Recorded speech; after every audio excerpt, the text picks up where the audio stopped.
कर्मण्येवाधिकारस्ते मा फलेषु कदाचन मा कर्मफलहेतुर्भूः मा ते संगोऽस्त्वविकर्मणि।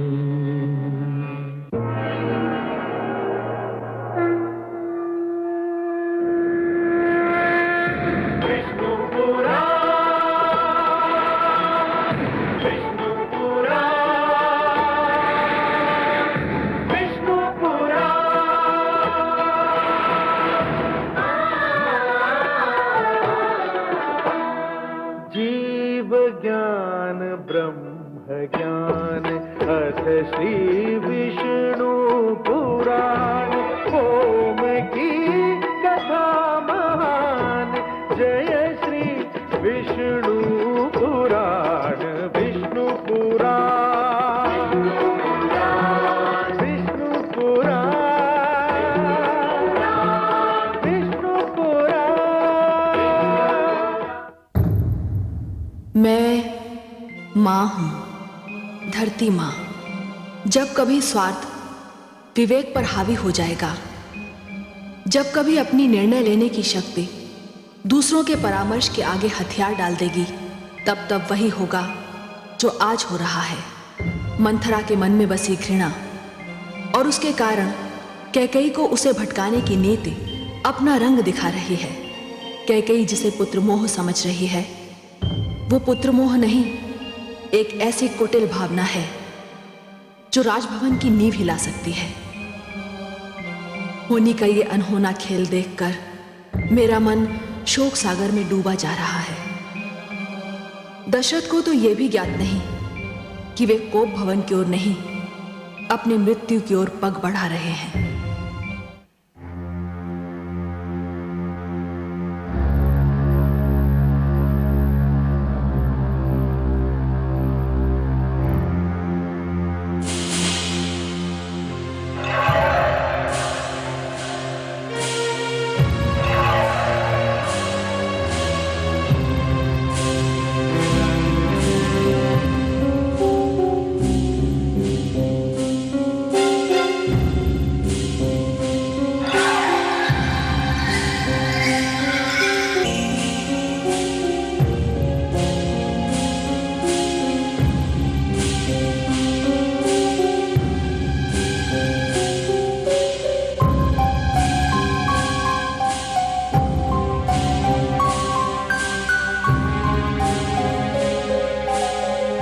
मैं क्या देख रहा हूं प्रिय? मेरी प्रिय रानी कैकेयी, जिसकी मुस्कान से दशरथ भवन में फूल खिल जाते हैं, वो कोप भवन में? जिसकी नथनी की चमक दशरथ के जीवन में प्रकाश फैलाती है, वो इस अंधेरे में?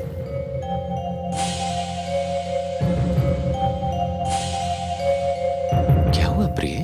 मत स्पर्श कीजिए मुझे। स्पर्श न करूं? क्या हुआ? आप तो मेरी सबसे प्रिय महारानी हैं और आप जानती हैं कि मैं आपसे कितना प्रेम करता हूं। बंद कीजिए अपने प्रेम का ये ढोंग। मुझे और छलने की चेष्टा मत कीजिए महाराज। ये आपको क्या हो गया है? आप मुझसे इतनी रुष्ट क्यों हैं? आप नहीं जानते? जानता तो मैं आपसे पूछता क्यों? क्या भूल हो गई है हमसे?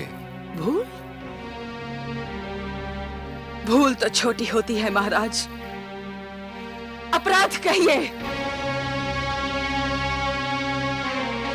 अपराध?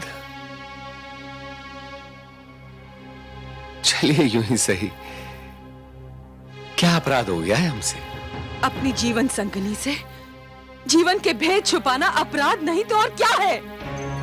क्या छिपाया मैंने आपसे? अयोध्या के शूद्र नागरिक तक को ज्ञात है कि राम युवराज बनने वाला है, किंतु आपकी इस महारानी को किसी ने यह बताने का कष्ट नहीं किया। आपने भी? ओह, तो ये कारण है आपके रुष्ट होने का? मुझसे हर बात छुपाई गई, चुराई गई। मैं पूछने गई तो आपने और महारानी कौशल्या ने अचानक चुप्पी साध ली। आपका क्रोध उचित और रूठना स्वाभाविक है, किंतु क्या आप ये नहीं पूछेंगे कि हमने आपसे ये बात क्यों छिपाई? जब आपने मुझे ये बात नहीं बताई तो मैं आपसे क्यों पूछूं?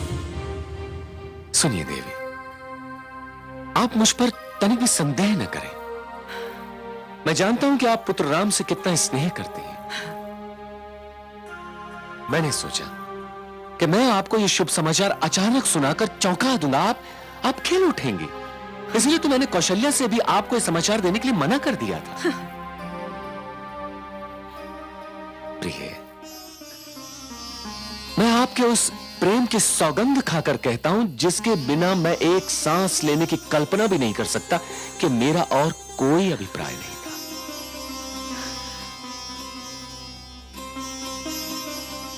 अब तो आपका संदेह दूर हुआ ना? नहीं, क्योंकि मुझे इस सारी घटना से षड्यंत्र की गंध आ रही है। षड्यंत्र? मैं अपनी सबसे प्रिय महारानी के विरुद्ध षड्यंत्र रचूंगा? ये आप क्या कह रही हैं? मुझे यही लगता है।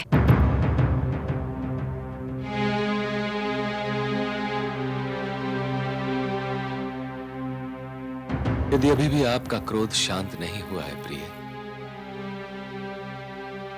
तो मैं अपना अपराध स्वीकार करता हूं। यदि आप मुझे कोई दंड देना चाहें तो मैं नतमस्तक हूं। मैं आपको कोई दंड नहीं देना चाहती, मैं तो आपसे कुछ लेना चाहती हूं। तो फिर देर काहे की? आज्ञा कीजिए, क्या चाहती हैं आप? आपको स्मरण है, युद्ध भूमि में मैंने आपके प्राणों की रक्षा की थी और आपने मुझे वचन दिया था कि मैं जब भी चाहूं, जिस दिन भी चाहूं, आपसे 2 वर मांग सकती हूं। भूल तो नहीं गए? मैं रघुवंशी हूं प्रिय, रघुवंशी।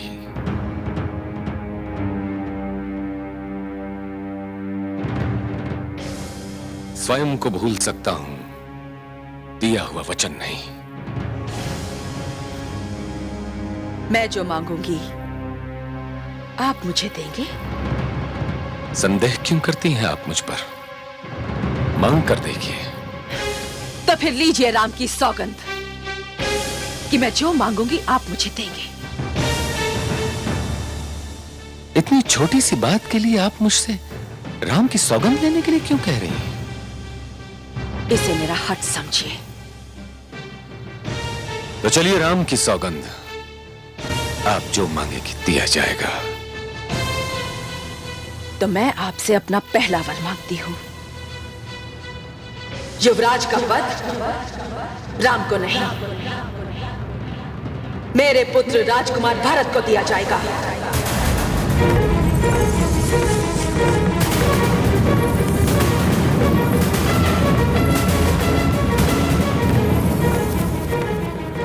क्या? युवराज भरत ही होगा।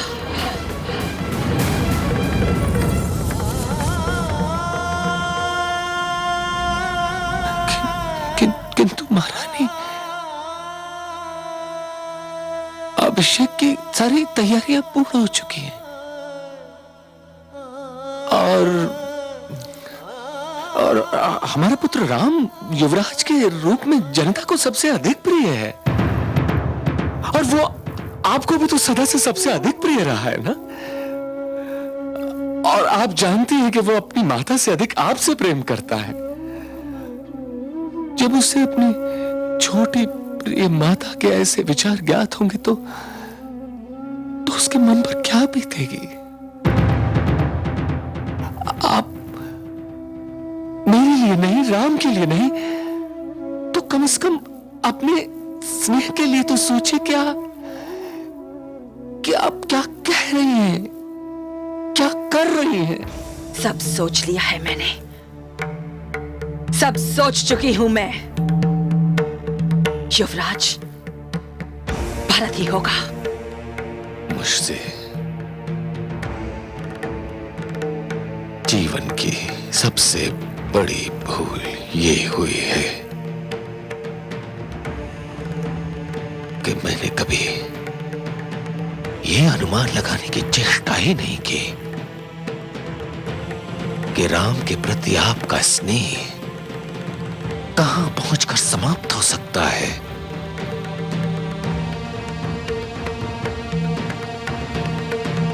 मुझे आज ज्ञात हुआ कि आप तो राम से प्रेम करते ही नहीं हैं। कदाचित आप सिर्फ अपने स्वार्थ से प्रेम करती हैं।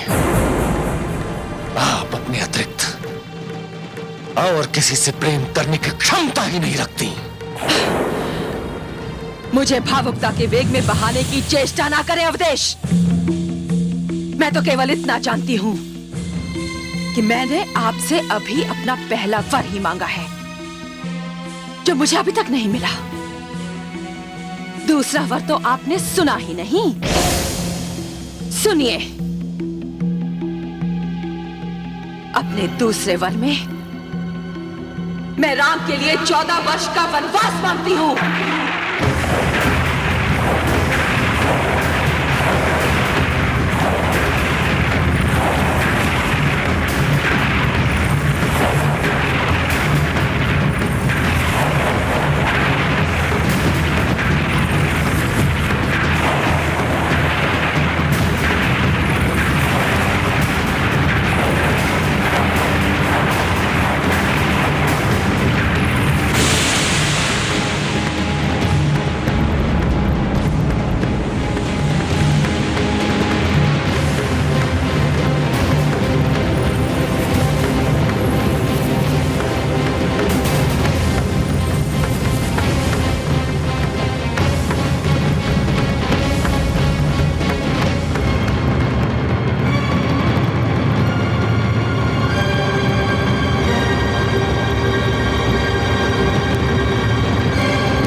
महाराज तो कह गए थे कि वो शीघ्र लौट आएंगे।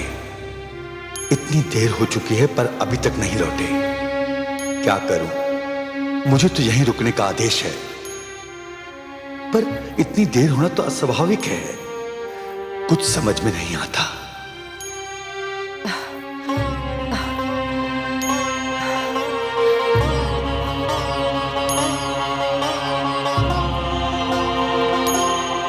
महामंत्री सुमंत,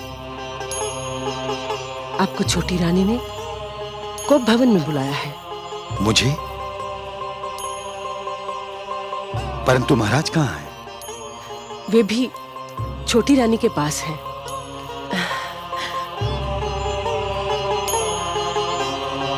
भोर होने को है। हे सूर्यदेव, रघुवंश पर अपनी कृपा दृष्टि बनाए रखिएगा। ईश्वर करे सब कुशल मंगल हो।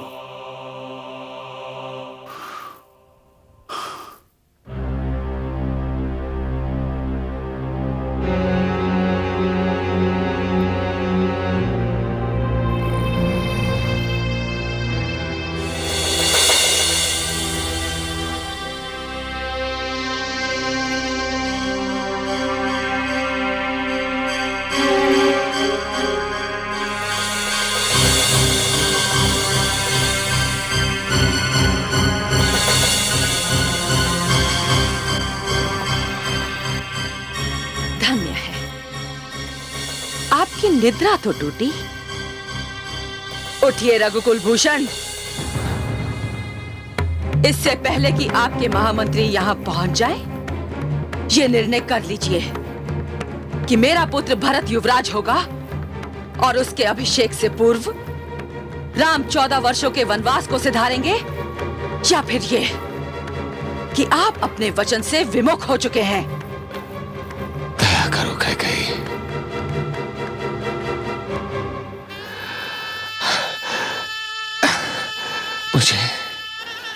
मुझे भरत को युवराज बनाने में कोई आपत्ति नहीं है। वो भी तो मेरा ही पुत्र है। मैं वचन देता हूं तुम्हें कि अब राम का नहीं, मैं भरत का अभिषेक करूंगा। तुम तो जानती हो कैकेयी कि मैं राम को एक क्षण के लिए भी अपने नेत्रों से दूर नहीं कर सकता। मेरे नेत्रों से ज्योति, शरीर से प्राण मत छीनो कैकेयी, मत छीनो। मुझसे मेरा राजपाट ले लो, कोष भंडार ले लो, मेरा सब कुछ ले लो, किंतु राम के वनवास का वर वापस ले लो कैकेयी। उसे 14 वर्ष का वनवास क्यों देना चाहती हो? वो इसलिए कि यदि राम अयोध्या में रहेंगे तो मेरे पुत्र का अभिषेक नहीं हो सकेगा, प्रजा विद्रोह कर देगी।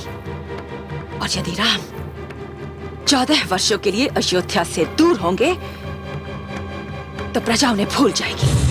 अरे राम मेरे प्राण है कैकेयी, प्राण है। तुम प्यासे से जल को, दीप से लौ को, देह से श्वास को मत छीनो। तो फिर मुकर जाइए ना अपने वचन से। हाय अभागन, हाय।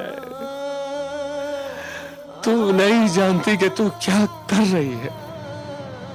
अरे क्या तूने मुझे इसी दिन के लिए बचाया था कि एक दिन मुझे सिसका सिसका कर मारेगी? तू हत्यारिन है, हत्यारिन। अपने हाथों से अपना सुहाग उजाड़ देना चाहती है।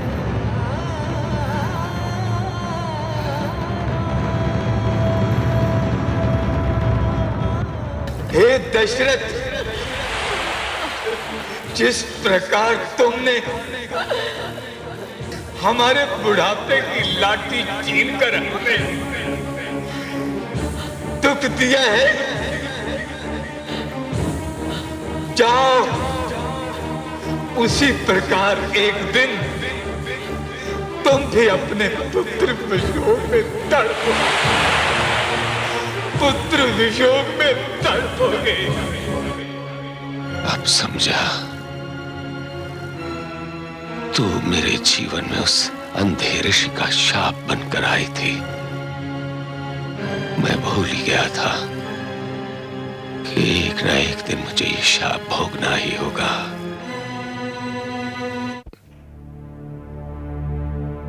महाराज, मैं भीतर आ सकता हूं? महामंत्री सुमंत। अंदर आ जाइए महामंत्री सुमंत।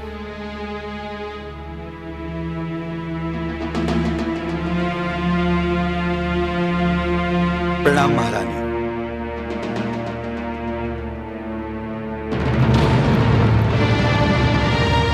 महाराज,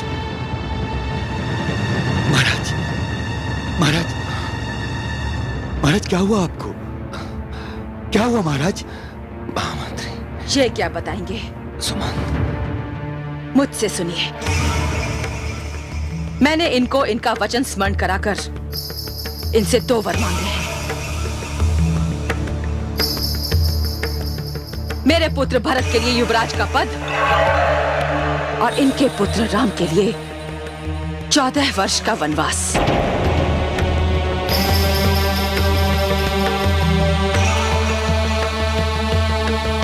जाइए राम से कहिए कि मैंने उसे यहां बुलाया है। किंतु महारानी। किंतु और परंतु आपकी मर्यादा से परे की वस्तुएं हैं महामंत्री। यह अयोध्या की महारानी का आदेश है और आदेश का पालन करना आपका धर्म। जाइए। जी हाँ महारानी, सत्य कहा आपने, सत्य कहा। सुमंत, मां, मेरी बात सुनो सुमंत, मेरी बात सुनो।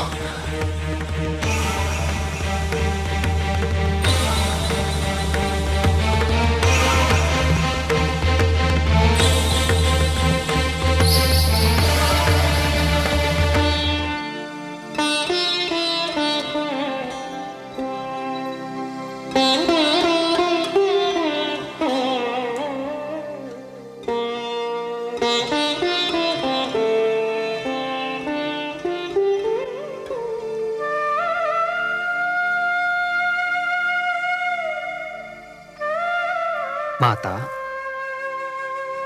गुरु वशिष्ठ ने आदेश दिया था कि अंतिम विधि के अनुसार मैं अपनी माताओं के चरण पूजूं। आयुष्मान भव।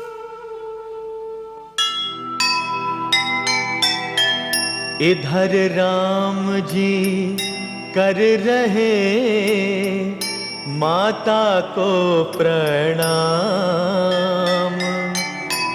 उधर मंथरा कर रही भड़काने का काम।